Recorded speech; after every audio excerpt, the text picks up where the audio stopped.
চিকেনটাকে এখানে আমি নুন আর সামান্য একটু লেবু দিয়ে ভালো করে ধুয়ে নিয়েছি। আর এখানে পেঁপে, আলু হালকা ফ্রাই করে নিচ্ছি। হাফ পেঁপে দিয়েছি আর 3-4টে আলু দিয়েছি। এরপরে চিকেনটাকেও হালকা ফ্রাই করে নেব। এখানে আমি নুন হলুদ কিছুই দেবো না, এমনি প্লেন হালকা ফ্রাই করে নেব। এরপরে তেল গরম করে নিয়ে সর্ষের তেল সাদা তেল দুটো মিশিয়ে আমি রান্নাটা করব। তো পেঁয়াজ এখানে হালকা লালচে করে ভেজে নেব। এরপরে এখানে মশলা বলতে টক দই, টমেটো, কাঁচা লঙ্কা, আদা, জিরে, ধনে, একটু শুকনো লঙ্কার গুঁড়ো দিয়েছি। এরপরে নুন, হলুদ দিয়ে ভালো করে মশলা ভালো করে কষে নেব। তো কষে নেওয়ার পর তেল ছেড়ে এলে পরে এই আলু আর পেঁপেটাকে দিয়ে দেব। দিয়ে ভালো করে কষে নেব। তো কষে নেওয়ার পর তেল ছেড়ে এলে পরে মাংসটাকে দিয়ে দেব।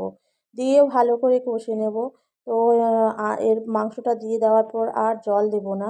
আঁচ কমিয়ে কমিয়ে আমি রান্নাটা করব। তো এখান থেকে প্রচুর পরিমাণে জল বেরোয়। তো এরপর আস্তে আস্তে করে আঁচ কমিয়ে কমিয়ে আমি মাংসটা রান্না করে নেব।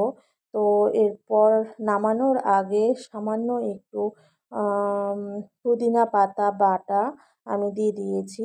তো ওটা দিয়ে নেওয়ার পর বেশি নাড়াচাড়া করব না, একটু মিলিয়ে নেব। মিলিয়ে নেওয়ার পর এখানে চিকেন কারি মশলা দিয়ে দিয়েছি। দিয়েই অফ করে দিয়ে আমি ঢেকে দেব। তো হয়ে গেল আমার সোজা সাপটা চিকেন। তো এইভাবে একবার অবশ্যই করে খেয়ে দেখো, খুবই ভালো লাগবে।